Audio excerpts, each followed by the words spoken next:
Today we're going to investigate something that you might not often think about, and that is how the salt that we apply on our roads to keep them clean during the winter might affect our environment and the ecosystems. So every winter, tons and tons of salt is put onto the roads because it helps to melt the ice and snow, and this is a good thing. It keeps people from slipping on the sidewalks. It keeps people from crashing their cars. There are lots of reasons. And what ice does is it lowers the freezing point of water, something called a freezing point depression. And so if we take a piece of ice, let's see, we just put one piece of ice in there and one piece of ice in there, and we add salt to one of them and some water.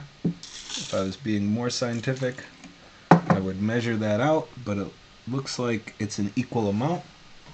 So we'll leave those there for a little bit, stir that up to see if I can dissolve some of the salt. And we'll see while I make these videos if one of those pieces of ice melts faster than the other, right? You can see those right there. All right, so this is just the simplest of experiments to show that ice will melt faster when there's salt in the water, right? But what I want us to really think about is something a little more complex, and that is how the ice or the salt impacts our environment, right? People are starting to look at this from different perspectives because they're realizing that all of this salt doesn't just disappear, right? This is a really cool example of a salt mine, right? So they take all of this salt from underground and put it on the roads, and it doesn't disappear. It actually stays in the environment. Some of it affects the plants and animals that live directly next to the roads that it's put on, like these trees here. And some of it flows into waterways where it can affect the aquatic life.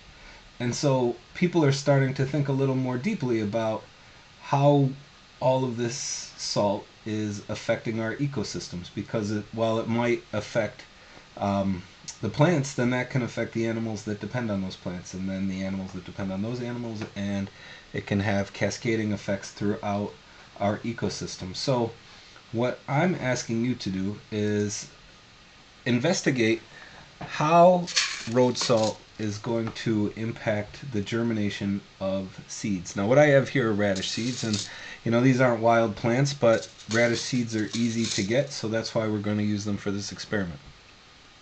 So the first thing you need to do, kind of like we set up here, let's see how these are going, right, is that you need a control and an experimental group. So our control is always kind of what's the normal situation, then the experimental group is what is our kind of the thing that we're in the environment we're trying to alter. So here it's the amount of salt, and what I've got here is just no salt and salt as my two groups, and I really only have one replicate for that. I'm going to talk about that in a little bit, right?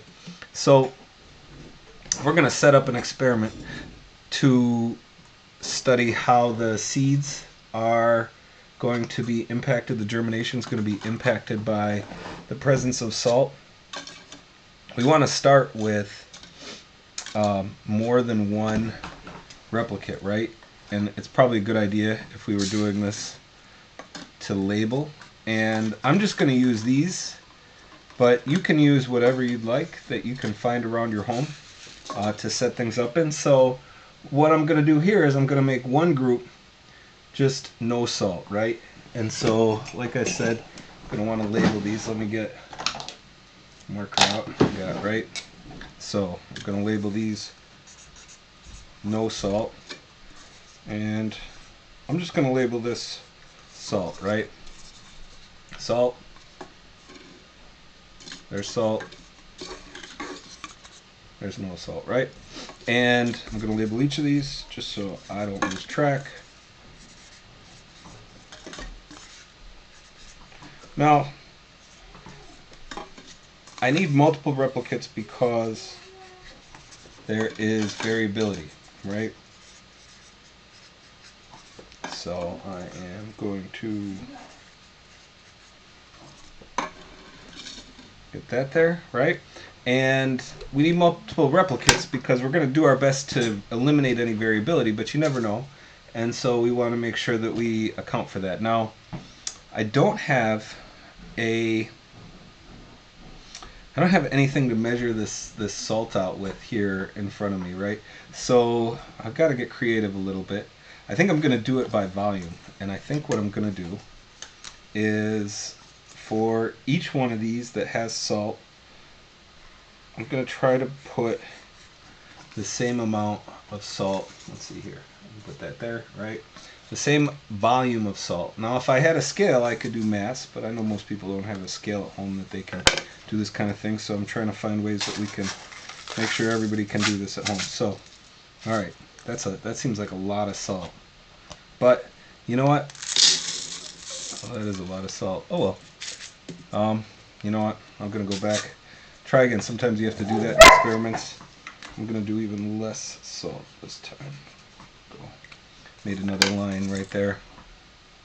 All right. So even less salt. We don't need that much salt. Now again, this isn't terribly accurate, but it's going to get the idea across.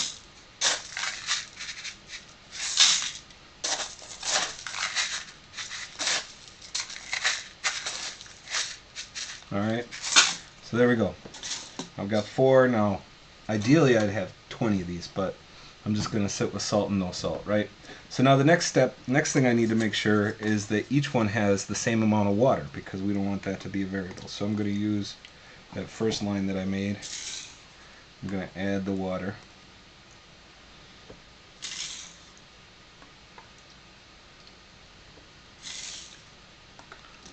Now you can get more complicated than this. This is just a quick and easy way to do it. But I'm just going to put that water in there, and then I'm going to go, right, put this water in here.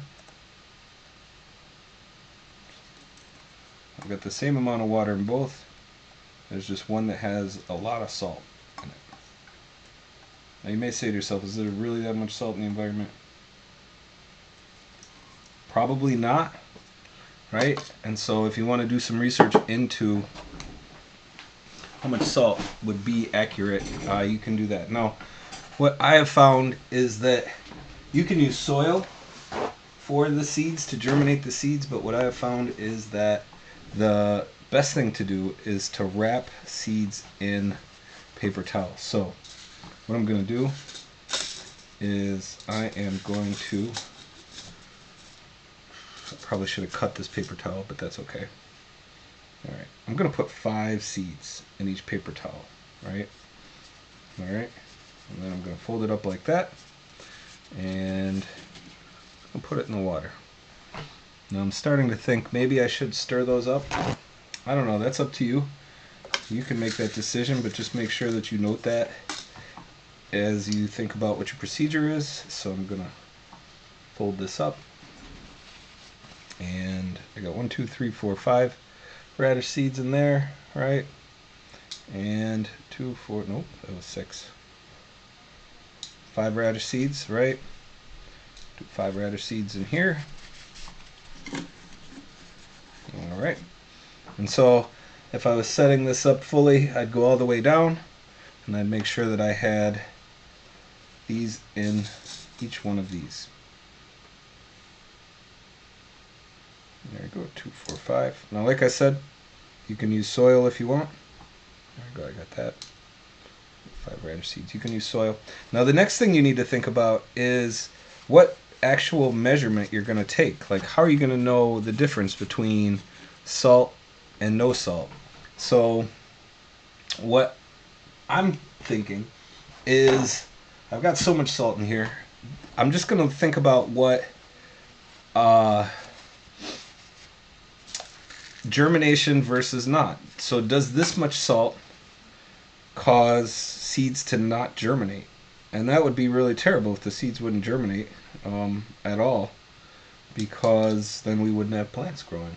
And without germinating seeds and without plants, we don't get insects, we don't get all of the herbivores, and then without the herbivores, we don't get the things that eat the herbivores. We don't get carnivores, and so we're just gonna start with this, and then I'm gonna try to leave it, I think, for 2 or 3 days, right? Now, since they're germinating seeds, they don't necessarily need light, but I'm just gonna move these out of the way. All right, and I just want to bring these back in.